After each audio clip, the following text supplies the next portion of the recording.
Puerto Rican Dave from the project. Y'all laughing. What's up, Dave?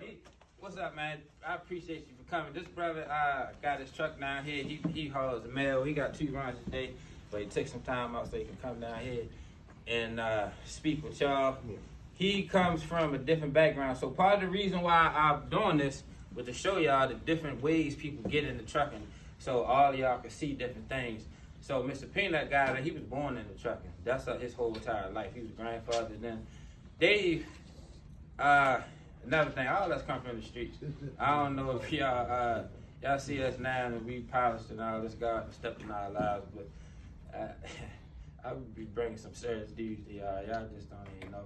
Y'all wasn't around. Y'all probably never know. Y'all gonna see it again because it don't exist only in movies and documentaries. Mr. Dave here, I ain't gonna tell him about your project stories.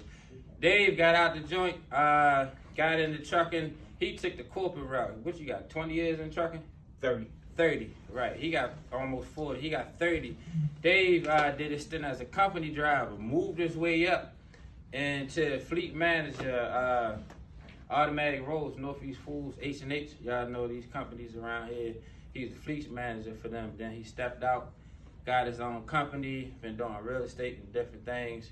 And I talk about how truck drivers dress down when they working. And y'all, it's some heavy dudes in here. Y'all need to be real careful how y'all interact with people when y'all meet them, because you don't know who people is and what they got or how they can change the rest of y'all life. With that, I'm gonna let Mr. Dave take it over. He's more than qualified, and I got a whole lot of respect for this brother. I learned a lot from him. I met Dave after leaving the port. I was going through a bankruptcy. I'll talk about that later, about y'all getting trucks too fast and putting them all at the same company. A lot of these owner-operated companies don't want to see you grow too fast. I was about 27, running 3 trucks, and when they start saying you making $10,000, $12,000 a week, they looking at it like you shouldn't be making more than them, and they will slow your program up. So I was warned. Not to do that. I didn't listen, and so I paid the consequences. And I warned y'all about stuff. So y'all don't do it, y'all gonna pay the consequences. We speak from wisdom and experience. You can't read a book and get this type of stuff. Well, go ahead, Dave. Let me ask you a couple questions first. When did you get your CDL? What year? Yes. Like at 95. Right. So he got his CDL at 95. When did you buy your first truck? 2020. So some of y'all drivers in here may want to stay in the company, drive around, and you making a decent living, and you got benefits and all that, and that's cool. But I just want y'all to see the different ways. Mr. Peanut was born into it. He was the company driver. What's that? 20 years. Yeah. Before he got his first truck. How much was your first truck? 30,000. Right. His first truck was 30,000. His was 8. Did you finance it? Can somebody get his sister a seat? Yeah. This one right here. Tell her something right here. She going through a lot to get down here. Yeah, it's a seat right here. I'm just an old man in the way. And at 2 o'clock, we got pieces and stuff that we'll eat and break bread, fellowship and all. But I know she go through a lot to get down here to these meetings. You snap the finger? Not like that. Oh, I'm joking.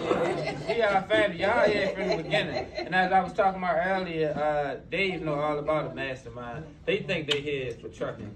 I'm teaching them trucking, but these groups, I'm purposely getting smaller and smaller areas so I can start meeting them people to see who's gonna be a part of what's to come. So, and I learned that through having one-on-one and analyzing the type of person they are as far as life. You good? Yeah. Okay, thank you. All right. Like you were saying, my story is simple. You know, like I came through trucking. I decided to get my life together. You know what I mean? Like coming from the streets, we grew up knowing one way to make money, and that was the only path we took. You know, I always tell myself that if I Any of y'all remember Highland Ridge? A lot of these old projects they tore down. Okay, that's where he's from. Lafayette Projects. One of the places to live from. Right. But Pop you know, Road. You know. I'm from the Mississippi Village also, Hilton Street, Front Hill, 91, 204, all the Emerson High. But yeah, so I didn't know, so I took other ways. But then I got. I'm the little homie, y'all. I'm some of y'all big homie, but I'm the little guy. I'm the young. He the little guy, but I got a story about him too, how we met. But so anyway, so I come home and it's just no way for us to make the money we was used to making. You know, trucking is the only way, was the only window that was left open. You know, coming home with felonies, this, that, and the other. I came home and got my degree in computers, but when I finished with the computers, nobody would hire me. So that just became just another straw in my cap. So got into trucking, like you said, went over the road, became a company driver for a while, worked my way through the system, I call it. Right. You know, I mean, corporate, the system. Worked my way through the system. To the top of corporate. To the top. To With a felony, I need some of y'all to understand that some of y'all ain't gonna get trucks right out the way just because y'all personal situations may outweigh your desire to have a truck. If you were to sidestep your personal obligations, you could do it faster. That's not always recommended. That's on a personal basis. But don't think that just because you don't own a truck, you ain't doing nothing. You still can make a decent living as a driver. actually with 3 felonies. First tried to get my CDL, I think it was like North America Trucking School or whatever. Guy come to the house, sit with us, and after we do all the application and everything, tell me, "Oh, I'm sorry, you can't get into trucking because nobody will hire you with a felony." That used to be the case. Right. In his time, it's not now. Just like in my time, you needed 2 years over the road experience. You don't need that no more. Times are changing. Yeah. So, a couple years later, get my CDL and gets hired. So that definitely was a myth. So through trucking, like I said, I showed that I could do the job, and eventually made my way to the head, which was I was in charge of all the hiring, all the firing, all the DOT regulations. I'm very good with the DOT regulations. I would read those books and keep up with all the regulations. That green book that they give y'all that everybody got in their truck, he read the whole entire book. Read the whole book several times. And I keep up with all the DOT stuff. Like, I don't know how many of y'all in here trying to get your own company, have your own company or whatever, but one of the things I always tell people to do is to make sure that they go on the FMCSA website and then they sign up to get all of the notifications from the FMCSA. So you're always updated anytime anything comes. I follow those rules from the proposed rule all the way up to the final rule. One second. Remember when I taught y'all before about transferable skills, translatable information, how something over here can translate over here? Y'all remember earlier when Mr. Peanut was talking about getting the notifications about all the loads coming in from the different areas. So y'all see he's talking about the same principle. Truth never changes. That's why if you're not liars have to remember what they said. So it's the same thing with truth. Truth always stands. So the same way he was saying about the loads and getting the emails, he telling y'all about the same thing, but with compliance. The truth always stands no matter where you put it. Right. So, I always recommend that you do that, set yourself up so you can get all of those type of notifications and so forth. So, and as he was saying about how information transfers, I held on to the computer skills that nobody would hire me with. Right. And that's one of the avenues that allowed me to move to the top in the company that I was with. Because I became the lead guy for the whole corporation from Connecticut down to Mississippi. I became the lead for all of the terminals as far as like GPS tracking, handheld programming, all the ELD programming, pretty much all of the programming. I've sat in meetings with the main people for McDonald's. I sat in meetings for the people from Chicago, with the owner of the company. I'm just just a little guy in the company, but because I knew so much about the system, they didn't have any choice but to allow me to lead the whole thing, and I showed them that I had the skills, and I just kept doing it. I also taught CDL truck driving for York County school system for 6 years. Keynote. But you see how he said they didn't have a choice but to rise them. So Martin Luther King talks about that. You talk about being so excellent at what you do. But let me just say this from my perspective. When you already, I'm specifically marketing to criminals. When you already have the odds against you, don't let a bad attitude and poor work ethic be another thing against you. You need to stack up stuff in your chest that's working for you. To even if you got to be so good at what you're doing, the way even if they don't want to recognize you, they can't deny it.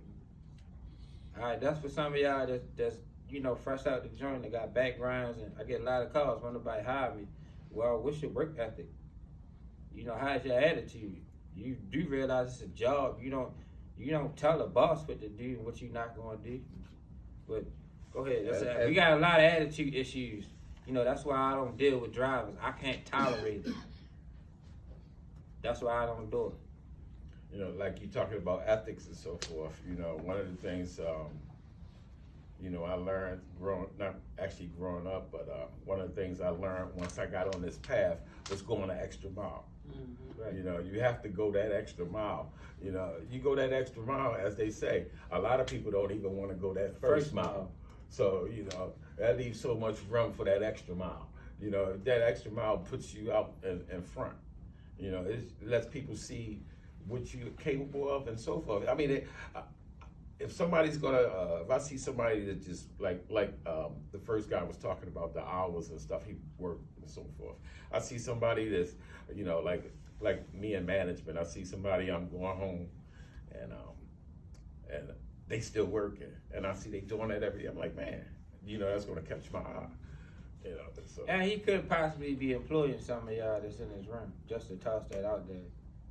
Or some of y'all could be running loads with peanut and don't even know it. So you talking about the hand that control the hand? So I can't stress that enough to be mindful how you act when you're around people, because you don't never know. A parent's you never know. You never know who's in front of you. Right, you could be entertaining. Yeah, you never know. Like he was talking about dressing down or whatever. Man, that's the last thing I worry about is putting on clothes, unless I'm going somewhere, and I work too much to be going somewhere.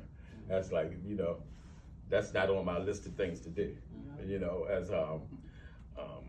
As he said, this is an avenue for you to do other things. You might get rich in trucking. It just might open up a door for you to get rich in other areas. Like he was saying, I deal with real estate. I'm a real estate investor. I buy and sell properties. I buy and hold properties. I rent properties out. And I'm a licensed realtor in Pennsylvania and Maryland while I work for Caldwell Banker. Coming from the projects with 3 felonies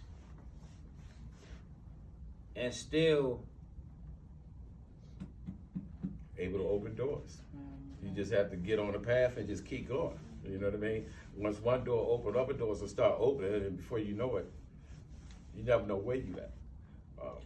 Keynote: don't allow the experience to jade you. He just got his first truck in 21. That was only 2 years ago.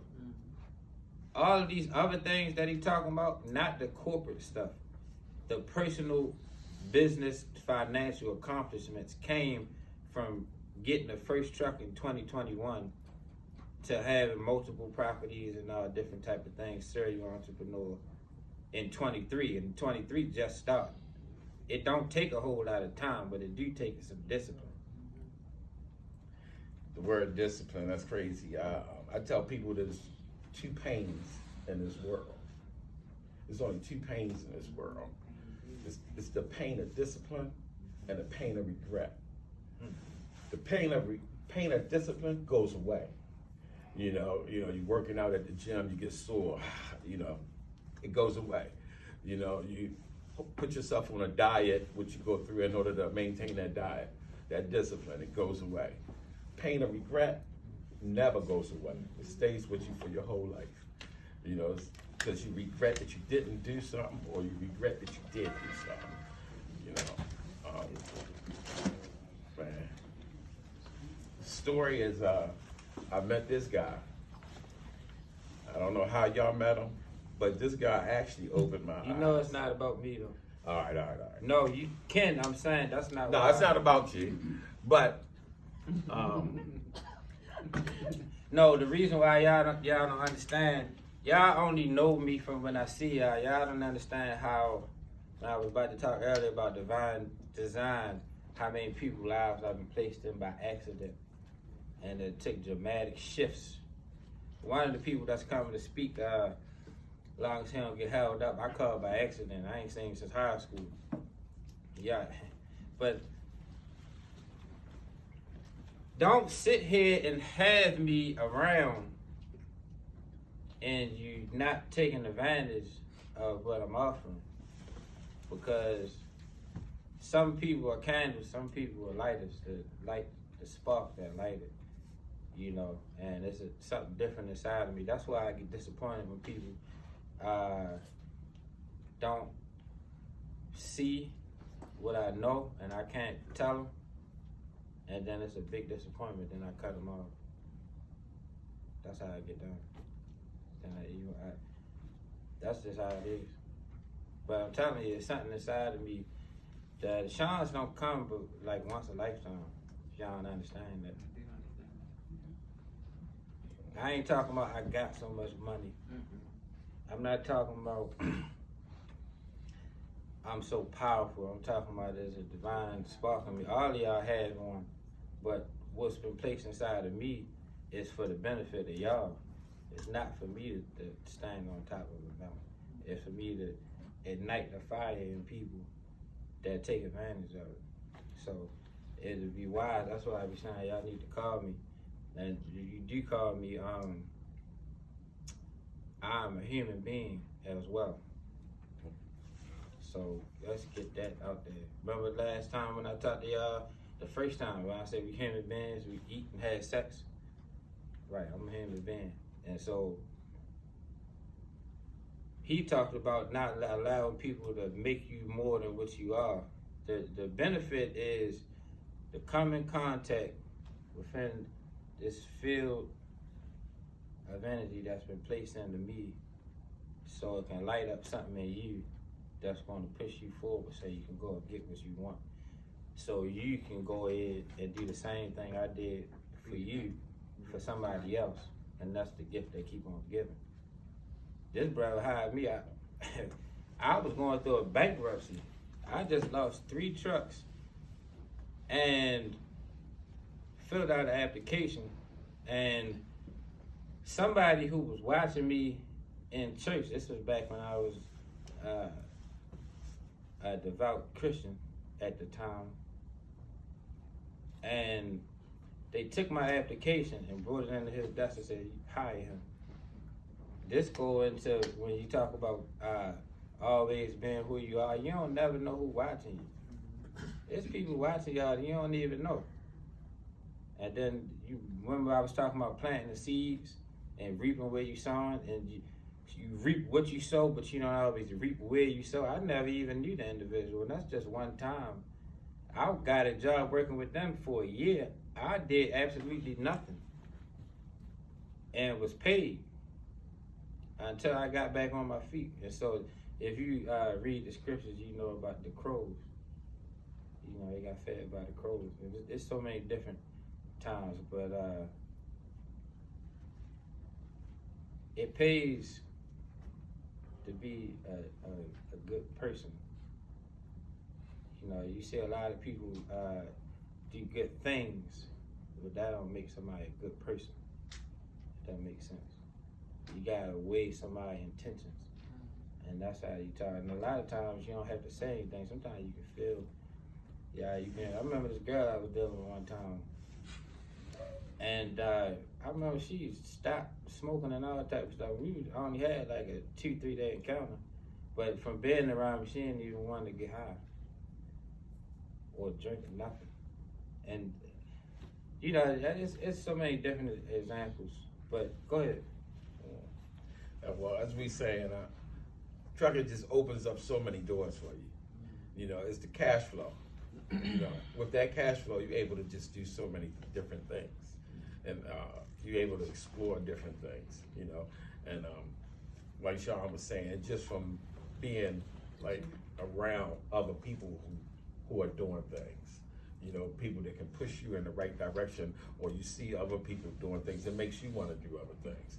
You know, plus it's the whole thing about just connecting with other people. You know, and you might be able to help me. I might be able to help you.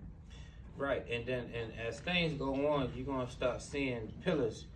Rico in the back, Peanut, Dave, some of the other people that's talking as we start moving forward and start orchestrating things, because we lacking not only unity but how many people in here? 1, 2, 3, 4, 5.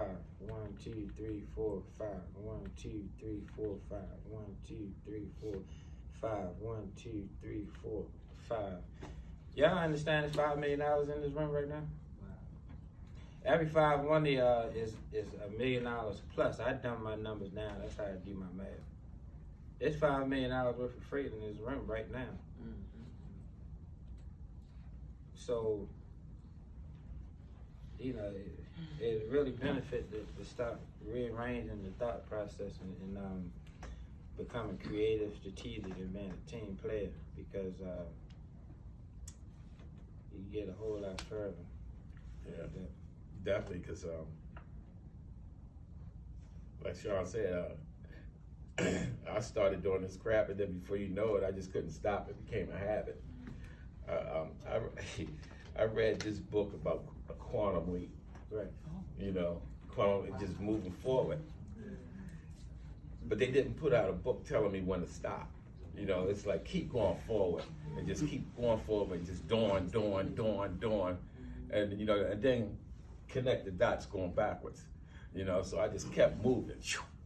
Before I knew it, real estate license, hosting company, 42 websites, e-commerce, clothing brands. You know, before I knew it, I'm like, you know, and now I'm just all over the place. But, you know, so then I said, okay, they just things, you know what I mean? They just stuff that I got in my Side note, but of all those things, I'll let you answer, which one give you the highest, fastest cash on cash return? Trucking. Right. That's why I stayed with it. And actually, trucking does better than real estate in my life. Trucking does better than, you know, like you said about round, you know, you use round numbers because that's how it's easier to explain stuff and even to add it up. So, like for instance, one property, average property, if you own it right out, average property, let's just say inner city property at the high end, $1,000 rent a month. So that's $1,000 rent a month. $1,000 times 12, that's $12,000 a year. That's all you're going to make off of that house at the most. And I'm not even taking out the numbers from the repairs, this, that, and the other, taxes, blah, blah, blah, blah. Let's just say you get the whole $12,000. You can make $7,000, $8,000 a week in a truck. You know, I use the round number of just $5,000 a week. You know, $5,000 a week, $20,000 a month. You know, you're making $20,000 a month versus $12,000 a year off a piece of property. Then people might say, well, you hold the equity in a house. You hold the equity in your equipment also. You know, so it's a no-brainer. It's a no-brainer. So I focus more on trucking. You know, I focus more on trucking because that's where the cash come in. That's the cash cow. And as everybody was saying, there's a lot of stuff to go with that. You got to take care of yourself. You know, you can't be all ran down and go out there, or you're gonna wind up being on news. You know, you go out there and have an accident, you be on news, or you'll wind up in jail.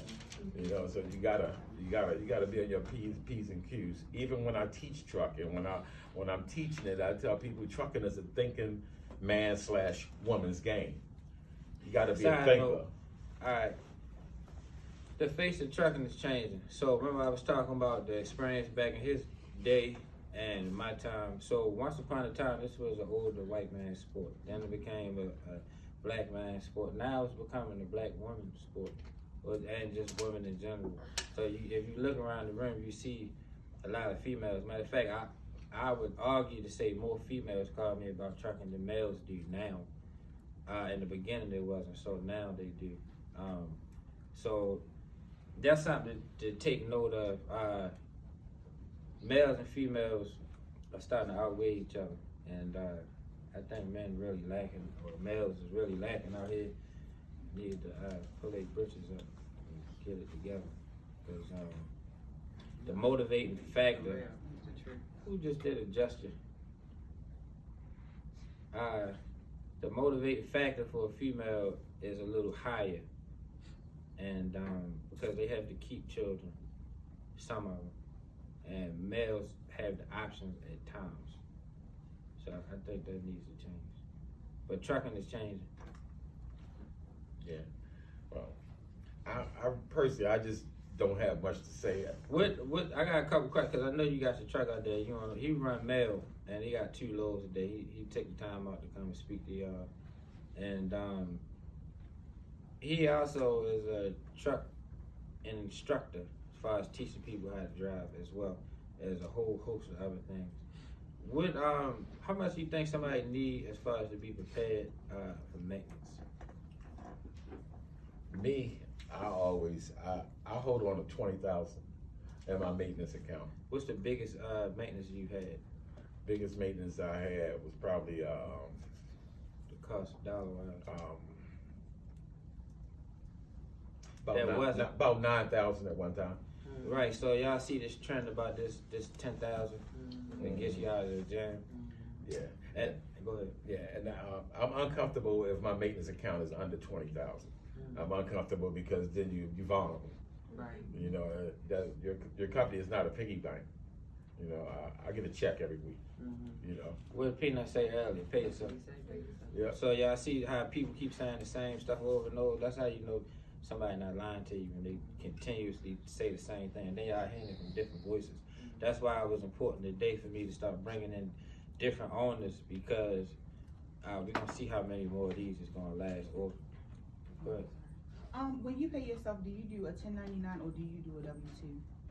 Right now, I don't do a 1099, but 1099 is this year I'm going to do a 1099. So it's preferred. You prefer a 1099 over a W-2? Me personally, I mean, I prefer that.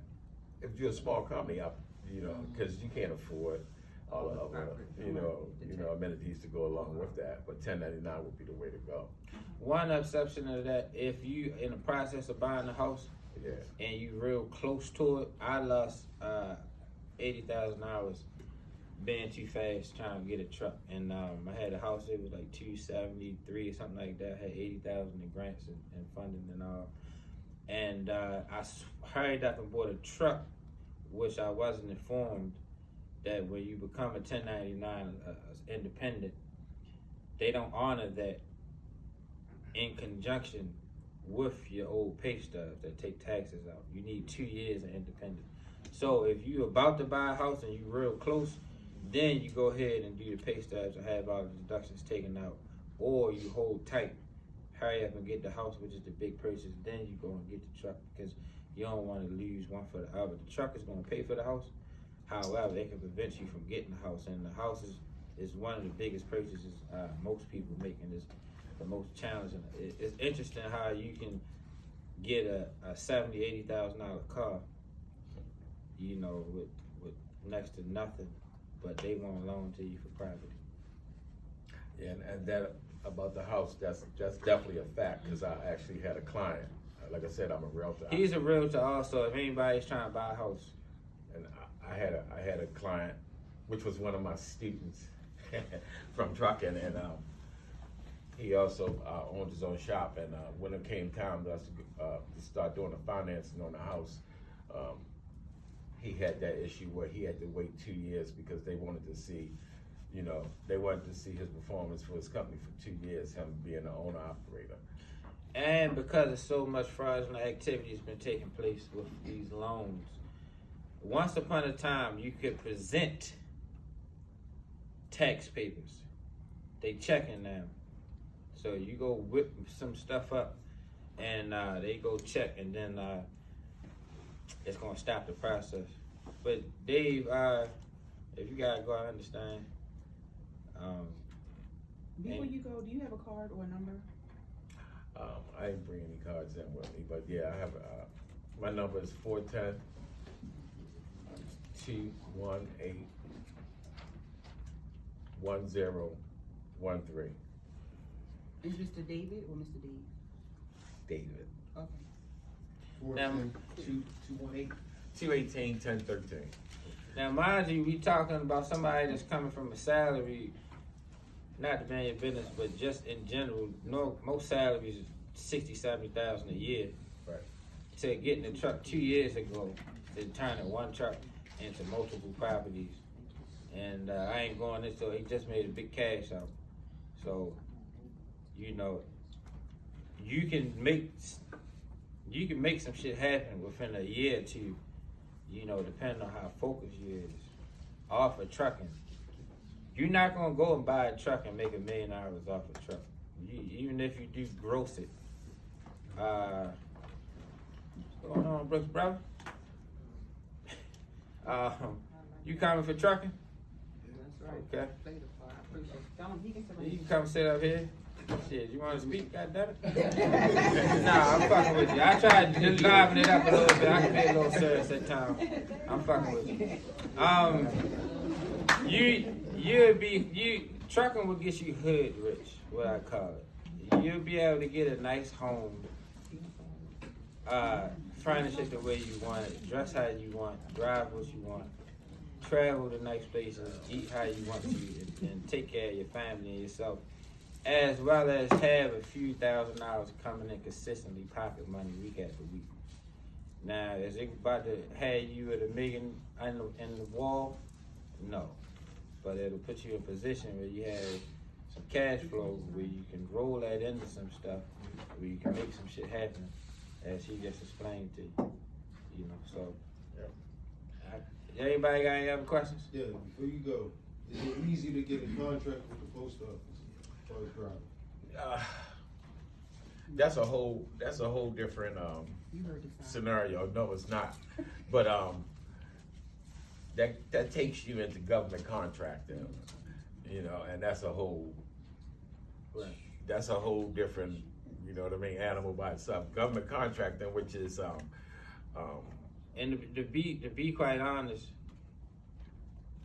that stuff he can go in depth with on the consultant tip that'll probably cost the do on the personal time, but just on the broad, that's it.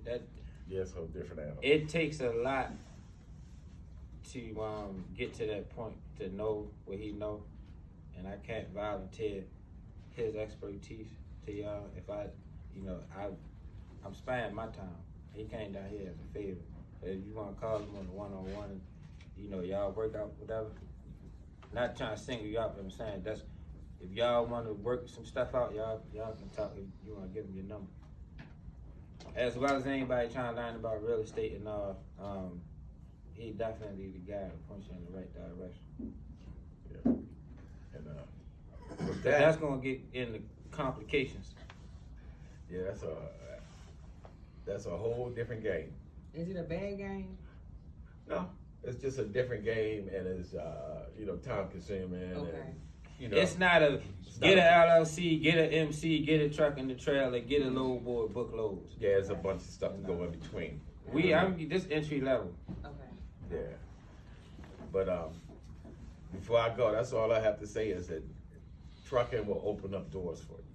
Okay. You know, it will open up doors for you. It will change your life, and put it like this: since I've been in trucking, I've never had to look back. I've never needed for nothing. I've never not had a job, and I don't have no work history. I never even planned on doing anything legal in my whole entire life. I actually had a plan to do wrong. No, y'all laughing. I'm telling you, my brother called me a menace to society at one point in time. The police used to joke, and they be on the other side of the block. Like, you know, we locking your brother up, right? I got locked up so many times as a juvenile. They said they were building the baby bookings for me. Back then, you used to go to the district as long as somebody come get you. You know, they bring you home. Yeah. See, so if it could work for me, goddammit. I could barely read, and I'm teaching y'all. I was in special education all the way up until middle school, where they passed me along. You know what I'm saying? So any of y'all that got education and intelligence is two different things. Education is book smart, what you was taught. Anybody can be taught and learn anything.